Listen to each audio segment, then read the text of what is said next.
Good morning students.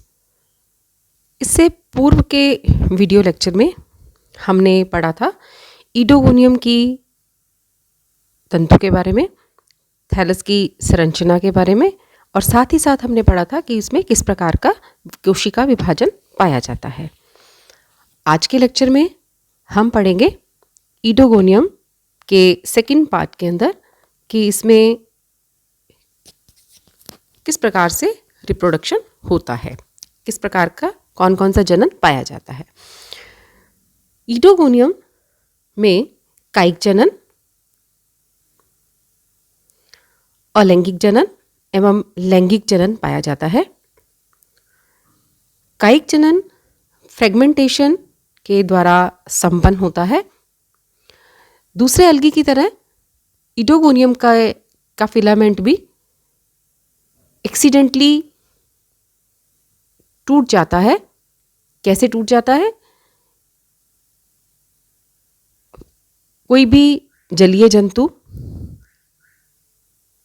Filament को cross करते हुए निकल गया तो फिलामेंट जो है दो खंडों में विभाजित हो जाएगा, दो भागों में विभाजित हो जाएगा, और प्रत्येक खंड जो है वो एक कंप्लीट फिलामेंट बनाने में सक्षम है। या फिर पानी का फ्लो बहुत ज़्यादा तेज हो गया और भी किसी वजह से अगर तंतु टूट जाता है फ्रेगमेंट के रूप में, खंडों के रूप में, और प्रत्येक खंड जो है वो फिर से नई प्लांट बॉडी का, नए ईडोगोनियम के फिलामेंट का निर्माण करता है। अलैंगिक जनन संपन्न होता है चल बीजाणुओं के निर्माण से एवं निश्चेष्ट बीजाणुओं के निर्माण से। तो पहले हम पढ़ते हैं कि ज़ूओस्पोर के द्वारा एसेक्सुअल रिप्रोडक्शन कैसे होता है, चल बीजाणुओं के द्वारा अलैंगिक जनन कैसे होता है।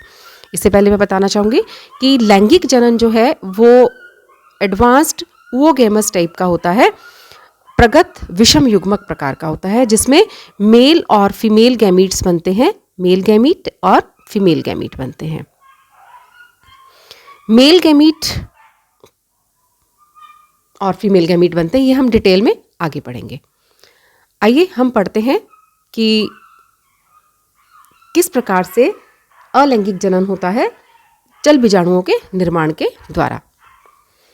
चल बीजाणुओं का निर्माण एक सेल के अंदर एक ही होता है, यानी कि zoospores are formed singly within a cell, one in a cell.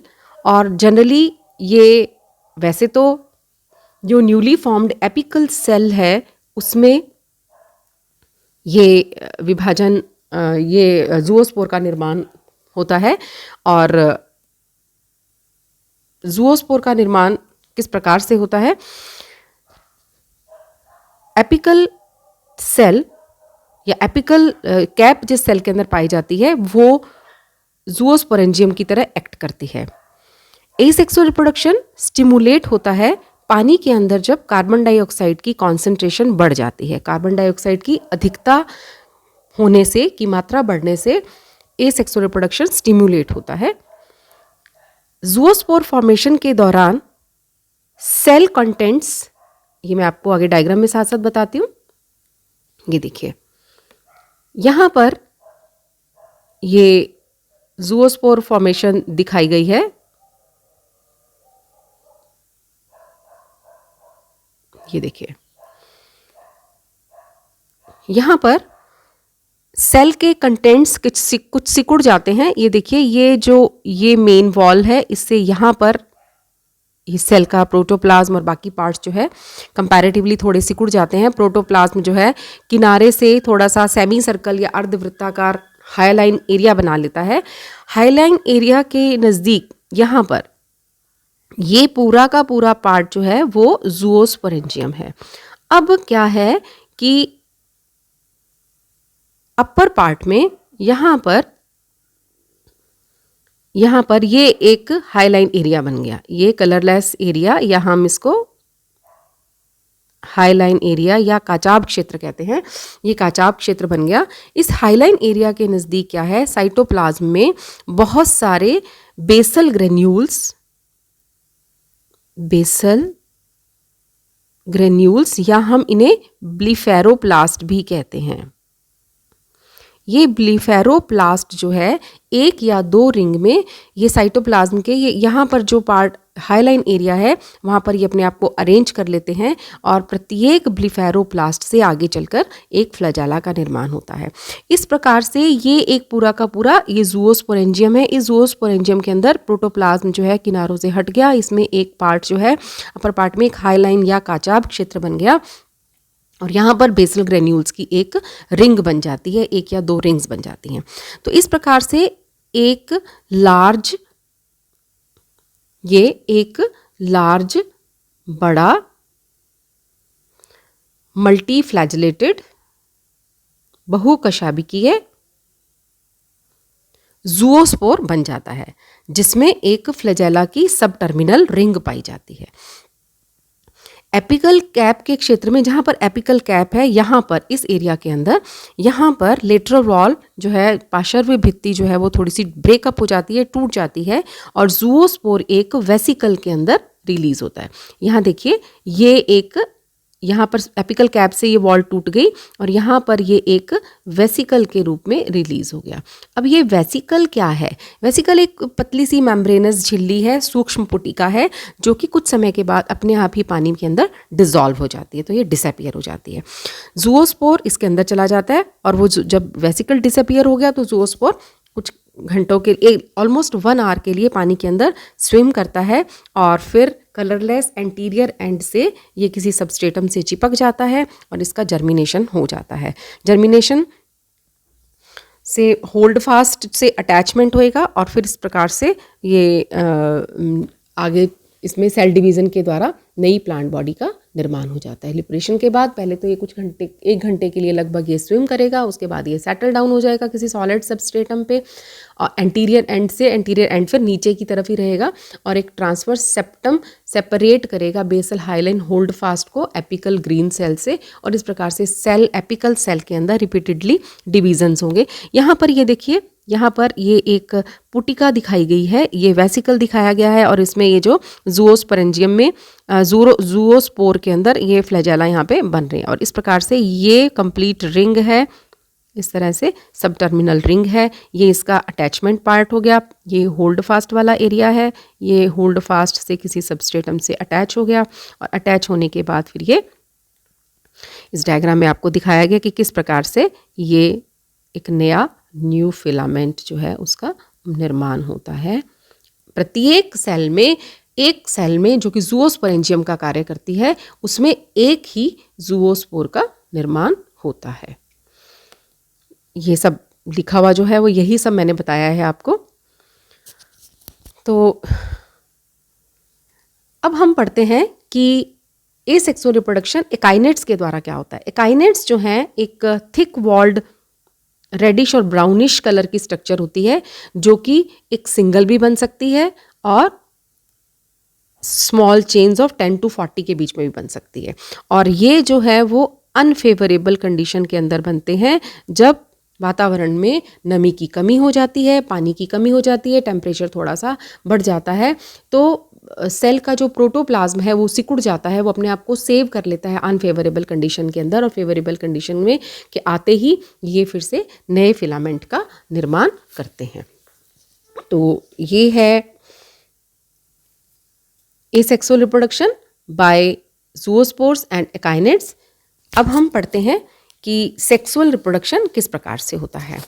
ईडोगोनियम के फिलामेंट के अंदर सेक्सुअल रिप्रोडक्शन जो है, लैंगिक जनन जो है वो प्रगत विषम युग्मक प्रकार का होता है, एडवांस्ड oogamous टाइप का होता है। ये ज़्यादातर जो स्थिर पानी के अंदर होते हैं मेंबर्स उनके अंदर पाया जाता है। कुछ फैक्टर्स हैं जो इस प्रोसेस को एनहेंस करते हैं या प्रोवोक करते हैं या स्टिमुलेट करते हैं। पानी क्या, एल्केलाइन नेचर यानी कि एल्केलाइन पीएच पानी की और नाइट्रोजन या नाइट्रोजिनस सब्सटेंसेस की कमी यानी कि alkaline nature of water and deficiency of nitrogenous substances in the medium promote sexual reproduction. Sexual reproduction में एंथीरोजॉइड्स और एग्स बनते हैं। Antherozoids are the male reproductive part and eggs are the female reproductive part.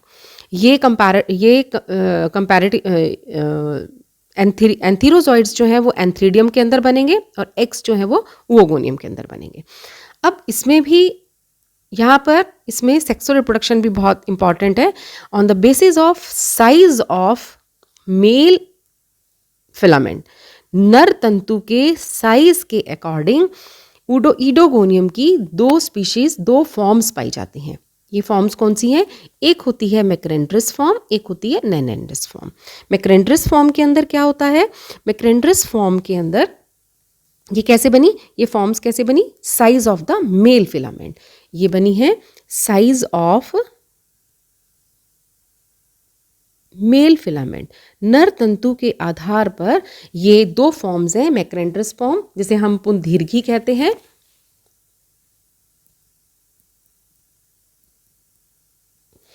और नेनेंड्रिस form को हम पुंवामनीय कहते हैं। ठीक है, अब ये किस प्रकार से बनती हैं? मैक्रेंड्रिस फॉर्म्स के अंदर एंथ्रीडिया जो है वो नॉर्मल साइज के फिलामेंट के ऊपर ही उत्पन्न होते हैं। मैक्रेंड्रिस मोनोइशियस या उभयलिंगाशयी स्पीशीज कौन सी होती हैं? मैक्रेंड्रिस मोनोइशियस या उभयलिंगाशयी स्पीशीज कौन सी होती हैं? जिसमें एंथ्रीडिया और ओओगोनिया सेम फिलामेंट के ऊपर पाए जाते हैं।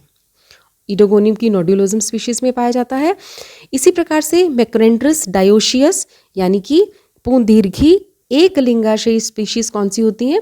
जिसमें एंथ्रीडिया और oogonia are borne on the different filament. Aquaticum इसकी एक स्पीशीज है जिसमें मैक्रेंड्रिस डायोशियस टाइप का जो है रिप्रोडक्टिव ऑर्गन्स पाए जाते हैं।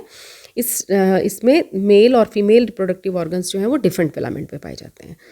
ठीक है, एंथ्रीडिया और ओओगोनिया को जिन फिलामेंट्स पे पाए जाते हैं ये मॉर्फोलॉजिकली या आकारिकी की दृष्टि से या ऊपर से देखने पर ये एक जैसे होते हैं, लेकिन कार्यकी की दृष्टि से या physiologically they are different in nature.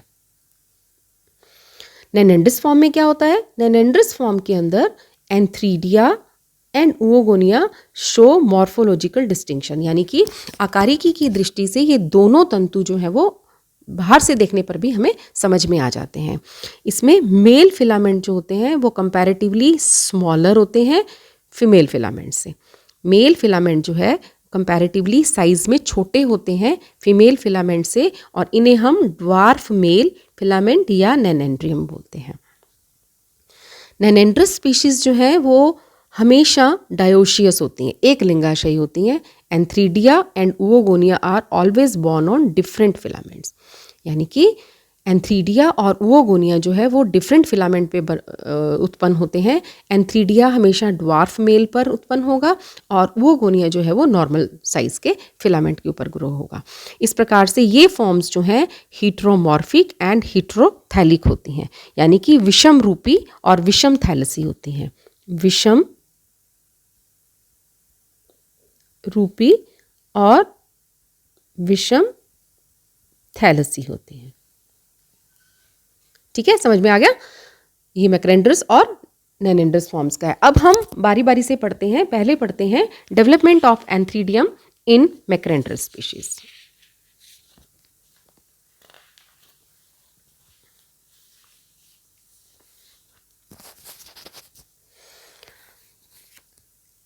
Development of antheridium in macrandrous species में हम पढ़ते हैं मैक्रेंड्रिस फॉर्म्स के अंदर कोई भी टर्मिनल या इंटरकैलरी सेल या cap cell antheridial mother cell की तरह कार्य करती है। मैक्रेंड्रिस फॉर्म्स के अंदर टर्मिनल, इंटरकैलरी अथवा कैप सेल, इसमें होल्ड फास्ट की सेल नहीं लेनी है। ये एंथ्रीडियल मदर सेल या एएमसी की तरह कार्य करेगी। फिर इस एएमसी के अंदर ट्रांसवर्स डिवीजन होगा, जिसके फलस्वरूप एक अपर एंथ्रीडियल सेल बनेगी और लोअर जो है वो सिस्टर सेल बनेगी। ऊपर वाली पुंधानी कोशिका है और नीचे की जो है वो भगिनी कोशिका या सिस्टर सेल है। सिस्टर सेल में बहुत सारे ट्रांसवर्स डिवीजन होंगे, जिसके फलस्वरूप 2 से 2 to 40 यूनिन्यूक्लिएट एंथ्रीडिया बनते हैं। एंथ्रीडिया का जो न्यूक्लियस है उसमें माइटोटिक डिवीज़न होगा, जिसके फलस्वरूप 2 न्यूक्लियाई बनेंगे और प्रत्येक न्यूक्लियाई जो है वो कायांतरित होकर मेटामॉर्फोसिस के द्वारा एंथीरोजॉइड या पुमणु का निर्माण करेगा। तो ये एंथीरोजॉइड्स जो हैं ये संरचना में जूओस्पोर की तरह ही होते हैं, परंतु साइज में थोड़े छोटे होते हैं। एंथीरोजॉइड एक यूनिसेल्ड या एक कोशिकीय, एक केंद्रीकीय और मल्टी फ्लैजेलेटेड स्ट्रक्चर है जो कि रिलीज होकर वृंदन करके ओवोगोनियम तक पहुंचती है, जो एंथीडिया से रिलीज होकर स्वामिंग के द्वारा स्वाम करके ओवोगोनियम तक पहुंचती है। डायग्रामेटिकली हम बताएं आपको कि ये एक एंथ्रीडियल मदर सेल है, कोई भी इंटरकैलरी सेल, इसके अंदर डिवीज़न हुआ और डिवीज़न के फलस्वरूप ये सिस्टर सेल और एंथ्रीडियल मदर सेल बन गई है। तो इस प्रकार से ये चेन हो गई है और यहाँ पर डिवीज़न हुआ, 2 न्यूक्लियाई बने और ये दो जो न्यूक्लियाई हैं ये एंथीरोजॉइड का निर्माण करते हैं और ये नीचे जो है एंथ्रीडियम की सेल है। तो इस प्रकार से ये पुंधानी जनक कोशिका से किस प्रकार से पुंधानी एक एंथीरोजॉइड का निर्माण होता है ये बताया गया है। अब नेक्स्ट हम पढ़ते हैं कि नेनेंड्रस स्पीशीज के अंदर किस प्रकार से एंथ्रीडियम का डेवलपमेंट होता है। नेनेंड्रस स्पीशीज के अंदर या नेनेंड्रस फॉर्म्स के अंदर एंथ्रीडिया का डेवलपमेंट एक स्पेशल टाइप के ड्वार्फ फिलामेंट के ऊपर होता है, जिसे हम ड्वार्फ मेल फिलामेंट कहते हैं। ठीक है, ये नेनेंड्रस फिलामेंट या ड्वार्फ मेल फिलामेंट या फिर हम इसे नेनेंड्रस फिलामेंट भी कहते हैं, पुंवामनीय तंतु भी कहते हैं। इसका जन्म कैसे होता है? इसका जन्म एंड्रोस्पोर्स के द्वारा होता है। एंड्रोस्पोर्स या पुं बीजाणु के द्वारा होता है। अब ये पुं बीजाणु कैसे बनते हैं? ये बनते हैं एंड्रोस्पोरेंजिया के अंदर। एंड्रोस्पोरेंजिया के अंदर एंड्रोस्पोर्स का निर्माण उसी प्रकार से होता है जिस प्रकार से मैक्रेंड्रस फॉर्म्स में एंथ्रीडिया में एंथीरोजॉइड्स का निर्माण होता है। यानी कि कोई भी सेल जो है वो एंड्रोस्पोरेंजिया का कार्य करना शुरू कर देती है। एंड्रोस्पोरेंजिया का में जो न्यूक्लियस है उसमें ट्रांसवर्स डिवीज़न होगा। ट्रांसवर्स डिवीज़न के फलस्वरूप 2 एंड्रोस्पोर्स बनेंगे। ये पुं बीजाणु, ये देखिए, ये मैं आगे देखिए, एंड्रोस्पोरेंजिया की संरचना जो है वो एंथ्रीडिया की तरह ही होती है जैसे मैक्रेंड्रस स्पीशीज के अंदर होती है। केवल इतना ही होता है और इसमें एंथ्रीडिया में जिस तरह से एंथीरोजॉइड्स का निर्माण होता है उसी प्रकार से एंड्रोस्पोरेंजिया में एंड्रोस्पोर्स का निर्माण होता है। और यहाँ पर केवल इतना ही है कि वन एंड्रोस्पोर इज प्रोड्यूस्ड पर एंड्रोस्पोरेंजिया। प्रत्येक एंड्रोस्पोरेंजिया में एक ही एंड्रोस्पोर का निर्माण होता है। ठीक है, और इसका साइज जो है वो जूओस्पोर और एंथीरोजॉइड के बीच का होता है। यानी कि मैक्रेंड्रस स्पीशीज में जो एंथीरोजॉइड्स बनते हैं और एसेक्सुअल रिप्रोडक्शन के द्वारा जो जूओस्पोर्स का निर्माण होता है, जो जूओस्पोर का साइज होता है, इन दोनों के बीच का साइज जो है वो एंड्रोस्पोर्स का होता है। यहाँ पर अब 2 टर्म मैंने शो की हैं कि एक होती है गाइनेंड्रोस्पोरस और एक होती है इडियोएंड्रोस्पोरस। नाउ गाइनेंड्रोस्पोरस क्या होता है? ऐसी नेनेंड्रस स्पीशीज जो कि मोनोइशियस होती हैं, उभयलिंगाश्रयी होती हैं, जिसमें ओवोगोनियम और एंड्रोस्पोरेंजिया एक ही फिलामेंट पर होते हैं, इसे हम गाइनेंड्रोस्पोरस कहते हैं या हम इसे स्त्री पुं बीजाणु कहते हैं। जबकि ऐसी नेनेंड्रस स्पीशीज जिन पर केवल एंड्रोस्पोरेंजिया बनते हैं, ओवोगोनियम नहीं बनते, उन्हें हम इडियोएंड्रोस्पोरस या भिन्न पुं बीजाणु स्पीशीज कहते हैं। गाइनेंड्रोस्पोरस की का एग्जाम्पल है, स्पीशीज है इडियोगोनियम की कन्फेरेटम, इडियोगोनियम की जो स्पीशीज कॉन कैटिनेटम है वो गाइनेंड्रोस्पोरस है और इडियोगोनियम की कॉनफिरेटम जो स्पीशीज है वो इडियोएंड्रोस्पोरस के अंदर आती है। अब हम देखते हैं कि ये एंड्रोस्पोरेंजियम का जो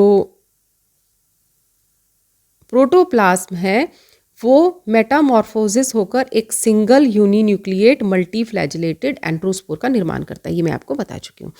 एंड्रोस्पोर जब आर्ची एंड्रोस्पोरेंजियम से रिलीज होता है, ये उसी तरह से एक वेसिकल के अंदर एनक्लोज्ड होता है।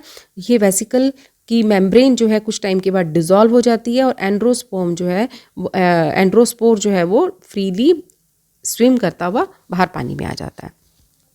अब ये कीमोटैक्टिकली या रासायनिक आकर्षण से ओवोगोनियल मदर सेल की तरफ अट्रैक्ट होता है और ये उसके अपने एंटीरियर एंड के द्वारा ओवोगोनियल मदर सेल की वॉल पर अटैच्ड हो जाता है, चिपक हो जाता है और यहाँ पर ये जर्मिनेट होकर 4 to 5 सेल्ड ड्वार्फ मेल का निर्माण करता है।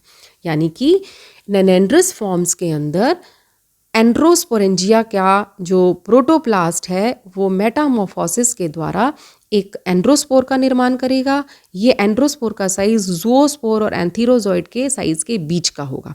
ये एंड्रोस्पोर जो है उसी तरह से वेसिकल के अंदर रिलीज होगा। वेसिकल की वॉल जो है वो कुछ टाइम के बाद डिसॉल्व हो जाएगी और ये एंड्रोस्पोर पानी के अंदर स्विम करता हुआ ओवोगोनियम के पास आ जाएगा। ओवोगोनियम मदर सेल की वॉल पर ये अपने एंटीरियर एंड के द्वारा अटैच हो जाएगा। इसके बाद यहीं पर जर्मिनेट होकर 4 to 5 सेल्ड फिलामेंट का निर्माण करता है। ये फिलामेंट जो है ड्वार्फ मेल फिलामेंट कहलाता है। इस ड्वार्फ मेल फिलामेंट में एक बेसल होल्ड फास्ट होता है और 2 to 3 एंथ्रीडियल सेल्स पाई जाती हैं जो कि एंथ्रीडिया की तरह कार्य करती हैं और इनमें जो न्यूक्लियस है वो डिवाइड होकर फिर 2 एंथीरोजॉइड्स बनाता है और ये antherozoids are similar in structure as in macrandrous species. उसी तरह से मैक्रेंडर स्पीशीज की तरह ये जो एंथीरोजॉइड्स हैं ये सामान्य होते हैं। अब यहाँ देखिए ये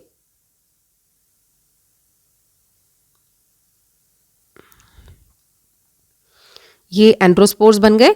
ये एंड्रोस्पोर्स वेसिकल के अंदर रिलीज हो गए और यहाँ पर ये एंड्रोस्पोर पानी के अंदर स्विम करके ये ओवोगोनियल वॉल के साथ स्थापित हो जाते हैं और इस तरह से ये ड्वार्फ मेल का निर्माण करते हैं। ये यहाँ पर एग है, ये इस तरह से है। अब हमने 2 फॉर्म्स तो पढ़ ली, मैक्रेंडरस फॉर्म और नेनेंड्रस फॉर्म। अब ओवोगोनियम का डेवलपमेंट इन दोनों फॉर्म्स के अंदर सिंपल सेम तरीके का होता है। मोनोशियस स्पीशीज के अंदर एंथ्रीडिया और ओवोगोनिया जो है सेम फिलामेंट पे होते हैं और डायोशियस स्पीशीज के अंदर ये दोनों डिफरेंट फिलामेंट के अंदर होते हैं। Development of oogonium is similar in both forms. जैसे मैंने आपको बताया, कोई भी वेजिटेटिव सेल जिसमें एपिकल कैप पाई जाती है, यानी कि एपिकल कैप सेल जो है वो ओवोगोनियल मदर सेल की तरह एक्ट करती है और ये ओवोगोनियल मदर सेल के अंदर ट्रांसवर्स डिवीजन होता है जिसके फलस्वरूप अपर कैप सेल या आच्छद कोशिका बनती है और लोअर बेसल सेल या सफलेटरी सेल या हम इसे सपोर्टिंग सेल भी कहते हैं, ये बनती है। और कैप सेल के अंदर जो है वो ये आगे चल के ओवोगोनियम का निर्माण करती है।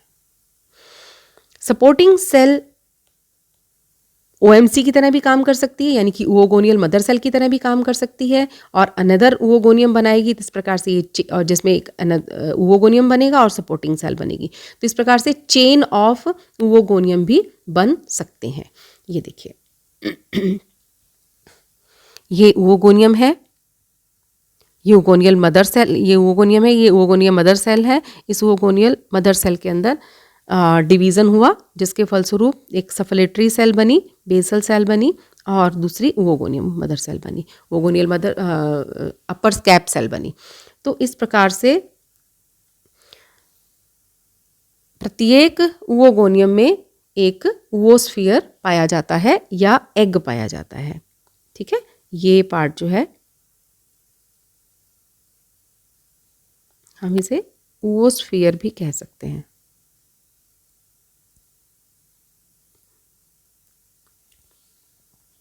अब फर्टिलाइजेशन होगा। फर्टिलाइजेशन में क्या होगा कि जैसे ओवोगोनियम के अंदर एग मैच्योर हो जाता है तो जो एंथीरोजॉइड्स जो हैं दोनों ही फॉर्म्स के अंदर बने हुए। एंथीरोजॉइड्स जो हैं वो पानी के अंदर स्विम करते हुए एग के पास में आते हैं, तो बहुत सारे एंटर होने की कोशिश करते हैं, अगर हो भी जाते हैं तो केवल एक वन सिंगल एंथीरोजॉइड ही इसमें एंटर करेगा और वो फ्यूज़न करेगा इसके साथ, एग के साथ, और फ्यूज़न करने के पश्चात जो है वो जाइगोट का निर्माण करता है। ओपनिंग साइड पे ओपनिंग है, इस ओपनिंग के द्वारा ये देखिए, ये ओपनिंग है, इस पोर के द्वारा ये एंटर करेगा। पोर के द्वारा एंटर करने के बाद ये ओवम है, एग है, इसके साथ फ्यूज़ होगा और फ्यूज़ होने के बाद ये oospore, यहाँ देखिए ये oospore या जाइगोट का निर्माण करता है। ये जाइगोट जो है वो एक डिप्लॉयड स्ट्रक्चर है। जाइगोट एक डिप्लॉयड स्ट्रक्चर है, केवल एक यही अवस्था है जो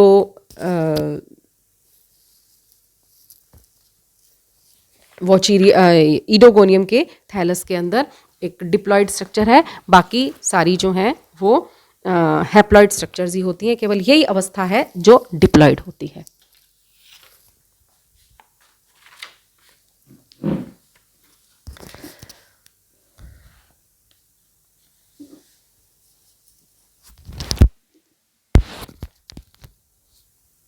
देखिए,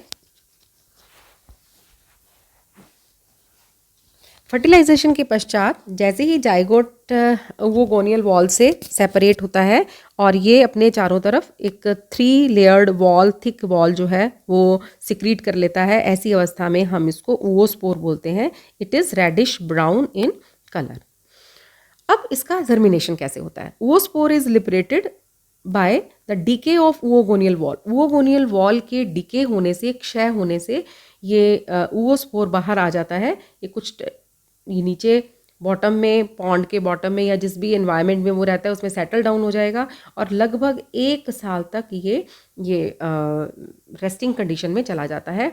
फिर फेवरेबल कंडीशंस जैसे आती हैं, इसका डिप्लॉयड न्यूक्लियस डिवाइड करेगा मियोटिकली, अर्धसूत्री विभाजन, जिसके फलस्वरूप 4 हैप्लॉयड न्यूक्लियाई बनेंगे और ये 4 हैप्लॉयड न्यूक्लियाई के साथ साथ डिवीज़न ऑफ प्रोटोप्लास्ट भी हो जाता है, जिसमें 4 सेगमेंट्स बन जाते हैं और प्रत्येक सेगमेंट जो है मेटामॉर्फोसिस के द्वारा, कायांतरण के द्वारा एक बहुकशाभिकीय ज़ूओस्पोर, जिसे हम ज़ूओमियोस्पोर कहते हैं, परिवर्तित हो जाता है।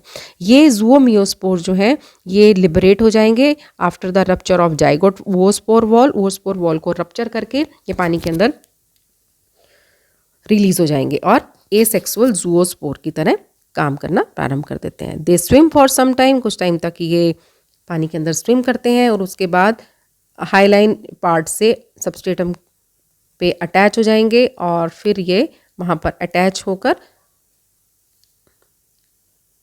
हैप्लॉयड फिलामेंट का निर्माण करते हैं। मैक्रेंड्रस डायोशियस स्पीशीज जो होती हैं, 4 ज़ूओस्पोर में से 2 ज़ूओस्पोर जो हैं वो मेल फिलामेंट बनाते हैं और 2 ज़ूओस्पोर्स जो हैं जर्मिनेट होकर फीमेल फिलामेंट का निर्माण करते हैं। इस प्रकार से ये दोनों फॉर्म्स के अंदर ओगोनियम की डेवलपमेंट सेम है, फर्टिलाइजेशन का प्रोसेस सेम है और फिर उसके बाद जर्मिनेशन ऑफ oospore भी सेम है।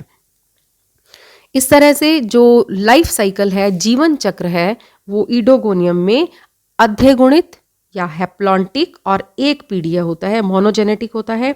डिप्लॉयड स्टेज जो है वो शॉर्ट लिव्ड होती है, it is only represented by zygote.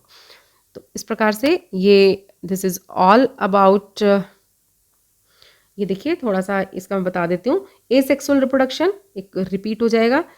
ऊडोगोनियम में ज़ूओस्पोरेंजियम का निर्माण होगा, ज़ूओस्पोरेंजियम में ज़ूओस्पोर्स बनेंगे जो जर्मिनेट होकर ईडोगोनियम का निर्माण करेंगे। मैक्रेंड्रस स्पीशीज़ के अंदर ओगोनियम और एंथ्रीडियम फिलामेंट पे बनते हैं। ओगोनियम में एग का निर्माण होगा, एंथ्रीडियम में एंथीरोजॉइड का निर्माण होगा।